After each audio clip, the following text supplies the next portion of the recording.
meritatissimo questo applauso. Mi sono confuso, pensavo di essere in Friuli Venezia Giulia, invece sono in Molise, in Abruzzo. Cioè, che c'entrate voi?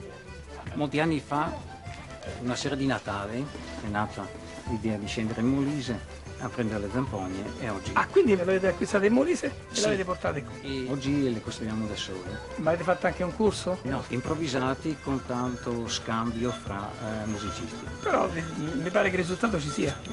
Il gruppo che abbiamo visto prima, i musicisti, molto gettonati, e mi hanno detto che a Natale, cioè il periodo di dicembre, voi andate in ferie perché tutto il mese di dicembre andate in giro, fate una tournée qui intorno. Sì, praticamente il mese di dicembre lo dedichiamo a tutte le feste. Vi pagano. L'agenzia delle entrate vi aspetta alla fine del mese di dicembre. No, siete tranquilli. Benissimo. Ma adesso lo regaliamo un bel pezzo agli amici di Sereno Variabile? Facciamo l'Allegria, una Sì. canzone tipica nostra. Vabbè, vediamo, ascoltiamocelo.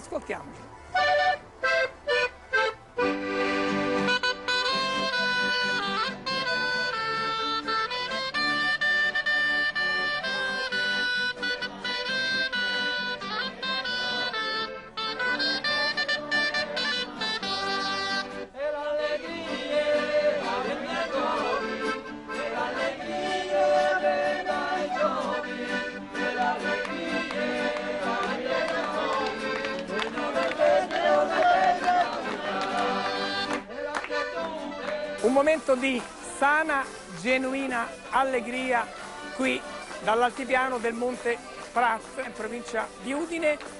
Grazie. Questo è proprio il simbolo di Sereno Variabile. Oh, a metà, è a metà però. Sì, no, è a metà, appunto il tempo sta variando. Grazie.